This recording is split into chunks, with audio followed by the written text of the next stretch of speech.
Bright afternoon, everyone. So, our topic for today is all about the global economy and market integration. Have you ever wondered why your phone is made in China but is assembled in US and has parts from different countries? That is how the global economy works. To understand this further, let's look at how global economy started. First, we have the economic history. This is where economies started and grew. Next is the economic structure. Systems like trade industries and markets started and eventually resulted to globalization. It is when countries became more connected and traded more. Let's move on to economic globalization. So, it is a historical process resulting from human innovation and technological progress. So, globalization didn't happen suddenly. It took time because people created new ideas and technology that made the world more connected. So, it began around 1896 and reached its highest point in 1914 or before World War One. So, during this time, countries traded raw materials like coal, cotton, and food across continents. So the drivers or the main reasons that made the globalization possible is of course the human innovation thanks to their scientific and industrial revolution. So people created engines, factories, machines that made it easier to increase the production. Next is the technological progress, like transportation, communication, and capital movement. For transportation, we have better ships, railways, and soon airplanes that made it easier to move goods. And communication, we have telegraph, telephone, and later internet that made it possible to communicate faster and easily. Next, we have the capital movement.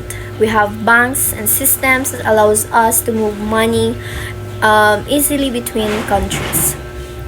Next, economic globalization is in the increasing integration of economies through movement of goods, services, and capital across borders. For example, increased trade. So countries traded more. For example, coffee from Brazil sold in America, electronics from South Korea sold in Japan. Those are examples of trades. Next, we have the supercomputers and high frequency trading, or millions of stock trades in seconds. Technology allows us, or people, to buy and sell stocks within seconds. So the key element for the economic globalization is the global economic integration. The different production operations functionally connected to form unified products or services. It means that a single product or making a single product often involves countries to work together. For example, a car, engines from US, electronics from South Korea, tires from Japan. Those are the example of economic integration. And it was enabled by transport logistics and modern systems, communication advancements, and global integration policies. So now let's move on to the problems of economic development. So first, poor nations often subjugated by the global economy. So when we say subjugated, this means that to bring under control or subjection. So why do global economy subjugate the poor nations and the people in it?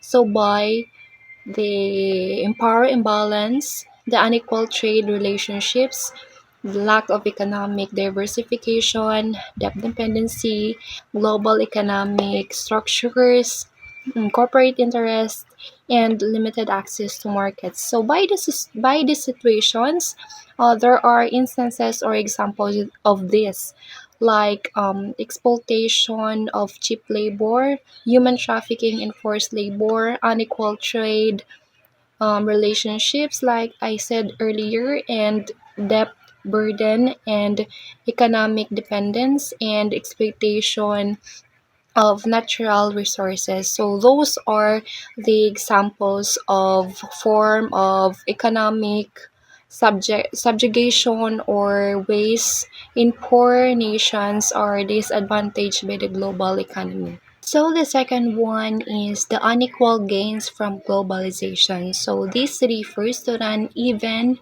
distribution of benefits and costs resulting from the global economic integration.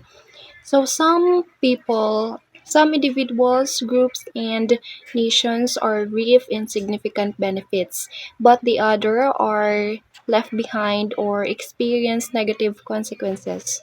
So why is this happening? So because of the unequal distribution of power and influences, um, the differences of economic development, the trade agreements and policies, and the mobility of capital and labor. So the third one is within nations, poor suffer most when repaying debts because of the austerity measures, increased taxes and fees, reduced access to essential services, economic instability, and loss of livelihood. So the poor often have limited ability to absorb these shocks, making them vulnerable to the negative impacts of debt repayment. So the third one is the quote, global economy was not equally good for everyone and was bad for many. So this means that the global economy benefits are unevenly distributed and many people have been negatively affected of this. In short, other other individuals, groups, and nations are benefited by globalization, while the others are face challenges, hardships, and negative consequences such as job losses, income inequality, poverty, exploitation, and environmental degradation. So the global economy created opportunities for growth and development, but its benefits have not been shared equally, leaving many people behind. So now, let's proceed to the global economic structures. By examining the balance of a trade, a country's exports minus its imports, one can quickly assess how a country is economically interacting with the rest of the world.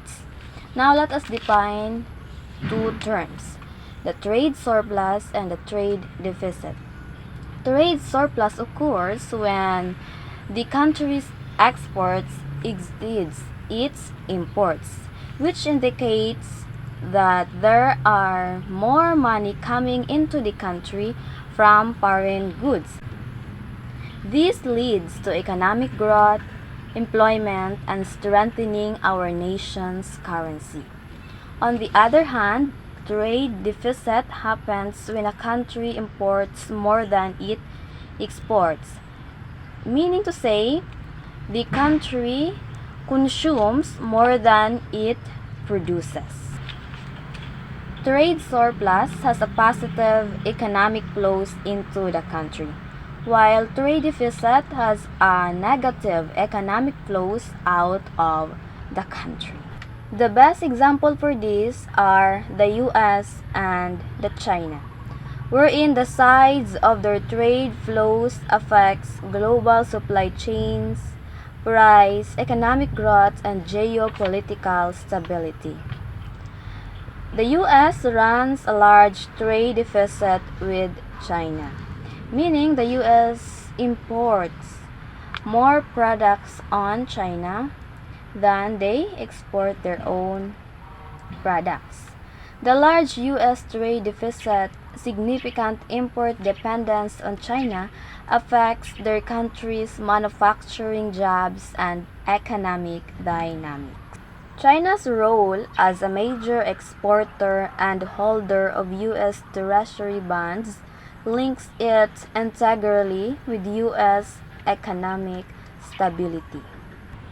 Trade conflicts between the two countries have worldwide ripple effects, disrupting other nations' economies and altering investments and trade flows.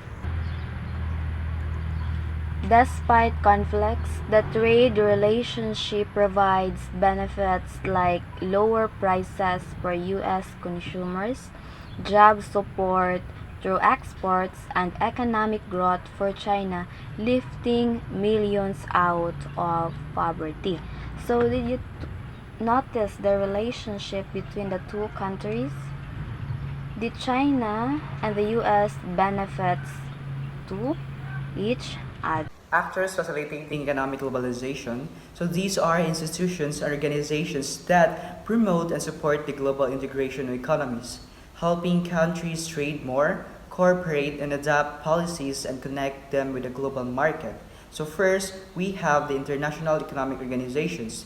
These are the global institutions that influence how countries manage their economies and interact with the world. So I have here three examples. First, the International Monetary Fund or the IMF. IMF helps countries facing balance of payments crisis like currency crashes by offering loans often in exchange for economic reforms. Second, we have the World Bank.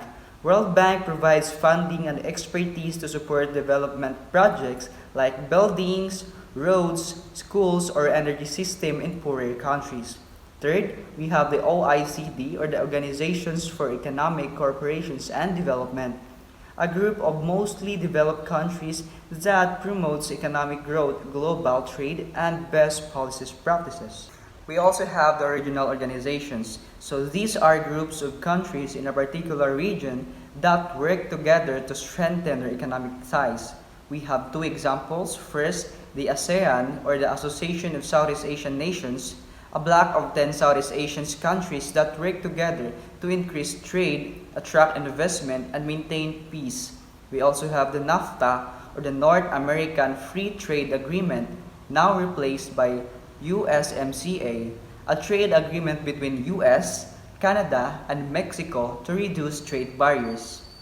Morning, everyone. Let us now proceed to multinational companies. These are businesses that produces goods and services globally. For example, the McDonald's, Toyota, Samsung, Apple, and many more. So, multinational companies, it is the carrier of globalization. Why? Because it is considered by their operation inherently promote the cross-border movement of goods, services, capital, and technology. It is increasing economic interdependence and creating more integrated global marketplace.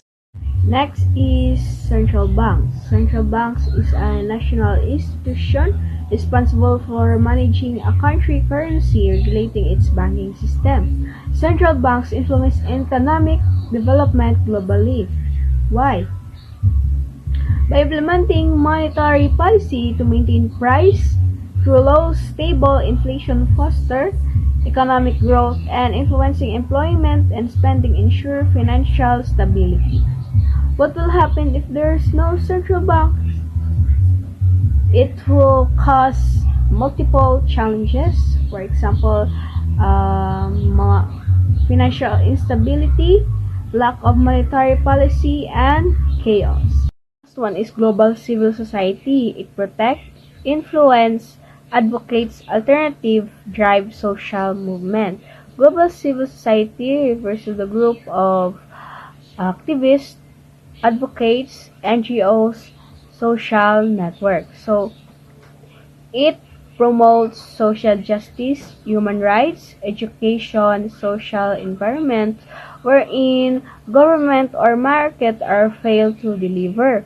So global civil society plays a vital role globally where they promote social justice, promoting and holding powerful actors accountable. So we're gonna move on to Wallerstein modern world system. So this theory was created by American sociologist and economic historian Immanuel Wallerstein. So he's best known for developing world system as a macro level approach, understanding global history and social changes. So his work fundamentally shifted the focus to analyzing individual nation states to analyzing global economic as a whole. So the first bullet describe a world system is the result of the increasing interdependence of cultureness or cultures and ecosystem that were once relatively isolated by distance and boundaries.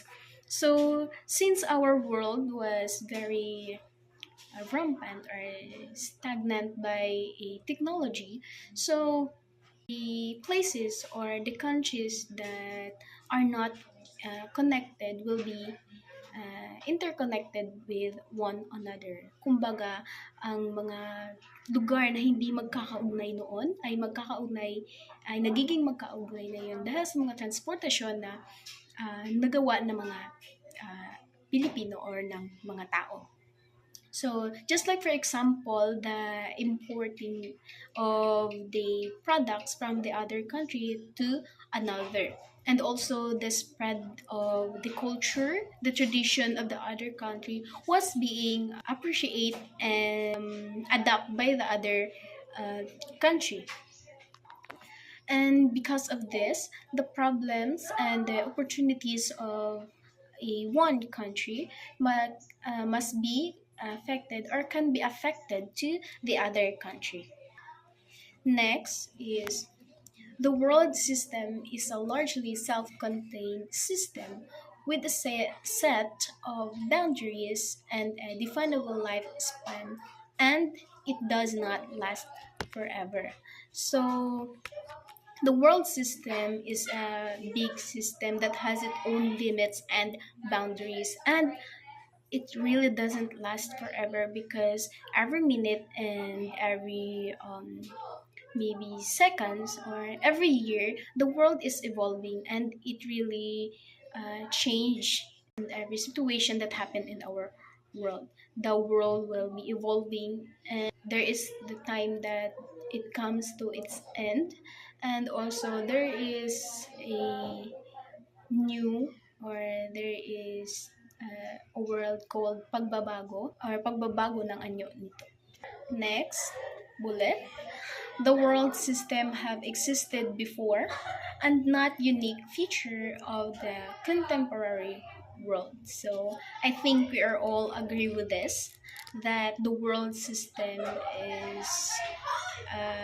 is not been or hindi siya umiiral sa kasalukuyang panahon lamang, because every countries or have their own different culture and tradition, and sometimes it happens that it made us connected to one another, and or it made connected to the other countries because it can influence to another, just like for example for a trade and the politics of one another.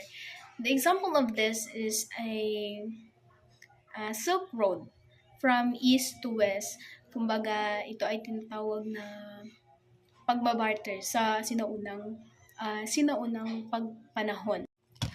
So, the last bullet is, in the past, the system that binds the world together was based on the political and military domination. So, even before, the country that binds together was through the politics, and even just now, but it there is the difference. So, there is the difference from the past and in the modern world. So in the past, they created a war just to be dominated by to the other country. So in the simple words, parang nangingibabaw sila dahil sa pananakop sa other country or sa ibang lugar. So here in the modern world or modern system, they're dominating the people through the politics, where the corrupt politician was very rampant here in our society. So there is hunger, there is a chaos everywhere where it can't be solved even before. The modern world system is also known as the modern capitalist world economy. This means that the system is based on capitalism, where the countries trade, produce goods, and compete to gain profit. Unlike before, where empires use military power, now it's about the economic power, who controls the money, the trade, and the industries. It is a system which relies on economic domination. Economic domination means the strong countries that control the weakened ones through money, trades, and resources. Instead of using armies, they use business, loans, industries, and global markets to stay powerful. For example, the rich countries own big companies and banks. The poor countries depends on them for job, loans, and market to sell their product. In short, the rich countries don't need to fight wars. They control others through the economy. Last is, countries around the world is divided according to their economic power in the global arena. Means not all countries are equal. Some are very rich, some are developing, and some are poor and dependent. So Wallerstone arranged them into three groups, which is the core or the most dominant, the semi-periphery or the developing or in the middle, the periphery or the less dominant. Core or the most dominant means it is the powerful and super rich countries. The semi-periphery, balance, and the periphery or the least dominance, this is the poor or independent. Dependent siya sa core or the most dominant. These three groups will discuss deeply for the next reporter. Three-level hierarchy. First, the core. Strongest and most powerful nations where technology advanced, capital-intensive products are produced and exported to semi-periphery and periphery. So, core are highly developed nations that dominate global trade, wealth, and power by controlling resources and technology. So core, they are the one who produce goods and services then sold to other country. Second, the semi-periphery industrialized third world nations that lack the power and economic dominance of the core nations. Some were exploiting and exploited. So semi-periphery are the countries that have moderate levels of wealth and development and act as both exploiters of the periphery and the exploited by the core. So semi-periphery are the country or nation that are not fully developed. The periphery, so nation whose economic activities are less mechanized and mainly export raw materials and agricultural goods to the core and semi-periphery. So the periphery is the least developed countries in the world and that are economically dependent on core nations. They typically provide raw materials, cheap labor, and agricultural products to wealthier countries, but have weak industries and lower standards of living. To explain more, here is the model of three-level hierarchy from core to semi-periphery, then to periphery. Shows the cycle of resources from core with high profit consumptions both to semi-periphery and periphery. Then the semi-periphery tends to be balanced to both countries. Meanwhile, the periphery support both countries with cheap labor and raw materials because they are lack of development.